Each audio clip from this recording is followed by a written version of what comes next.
Integration does not mean assimilation. This is what Khaled Hosseini renders in his first novel, The Kite Runner, as he brings us to Afghanistan.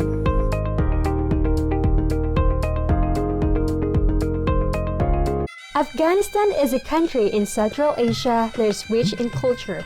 Although the country has never had a strong unified national culture, their traditions, customs, and beliefs are still important parts of their identity. The history of Afghanistan planted the seeds of its culture, to its people cultivating it as time goes by. But the events in the late 20th century, the establishment of the Republic of Afghanistan, and the war broke between the Afghan Communist Party and the Soviet Union, tries to uproot the cultural identity of its people. To escape from the danger of war, many Afghans leave their country and try to build communities in different parts of the world, including Pakistan, Iran, and the United States. There, Afghans build imaginary homelands, negotiating their culture with the host nation as depicted by Hosseini in his novel.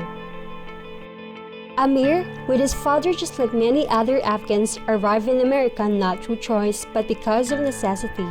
Hosseini shows us how the Afghan population in the United States still shares a common identity, and we can see their cultural attachment as we look into Amir's life in America. The marriage of Amir and Suraya is just one of the many parts of the novel that shows the strong ties of the Afghans to their culture. The couple celebrated their wedding by starting to perform the shinir puri, or the eating of sweets before the actual wedding. Ayana Mashaf, or the tradition of putting the veil in their head while looking in the mirror, is still practiced, showing the sacredness of the veil in Afghan weddings. The Afghan music is still played in their gatherings and special occasions, just like the Ahesta Boro on the couple's wedding. The traditional dance of Gan, or dancing in circle, is still depicted in the novel. With Hosseini's clear depiction of the Afghan diaspora in America, he provides us a snapshot of the life these people are living in this country, offering us a view of integration different from what we used to know. For the Afghans in the novel, integration means having a place to live into, but still bonded to their culture and traditions. Their cultural identity is still intact, and traditions are preserved in the imaginary homeland they made, showing us that cultural identification has to be considered a valuable category of belongingness. America was a place to bury my memory.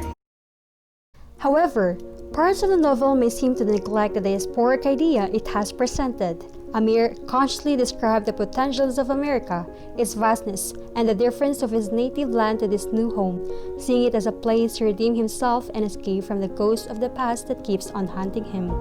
In addition, in the latter part of the book, we can notice that Amir unconsciously embraced American ideology. He tried to convince Rahim Khan to fly back with him to the United States for medical treatment. In this part of the novel, Hosseini clearly shows us how this country influenced his main character. American optimism is now bewitching Amir's thinking and ideology, but the character of Rahim Khan tries to remind him of what an Afghan is.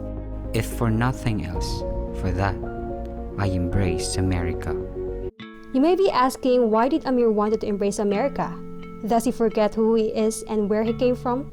We can think that Amir really wanted to forget Afghanistan and his identity as an Afghan. Having those traumatic memories in Kabul, why wouldn't he think of it? To Amir, what happens between him and Hassan in his younger self is the force that pushed him to forget who he is. To other Afghans, the effect of the political dispute happens in their homeland is what pushed them to forget who they really are as Afghans.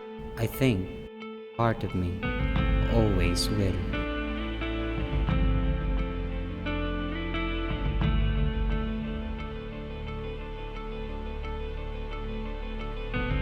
Looking through the story, the process of adaptation can be the reason of Amir's contradicting action, just like what is happening in any other diasporic community in the world.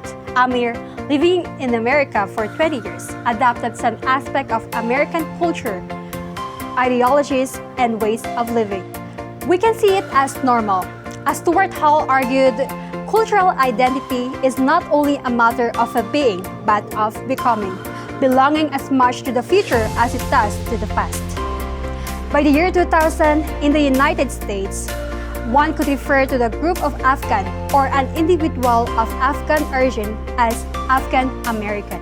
But the addition of the word American to their identity does not necessitate the removal of their Afghan selves. Hosseini's depiction of Afghan communities settling in America is a proof that being part of the minorities does not mean to change their cultural identity. Future generations of Afghans in the United States will be able to look back in the 1980s and 1990s as the formative years of Afghan community and Afghan American identity. From the province of Batangas, city of Lipa, I am Aini Ikaw. Always remember, literature is more than stories. This is Lit Longer.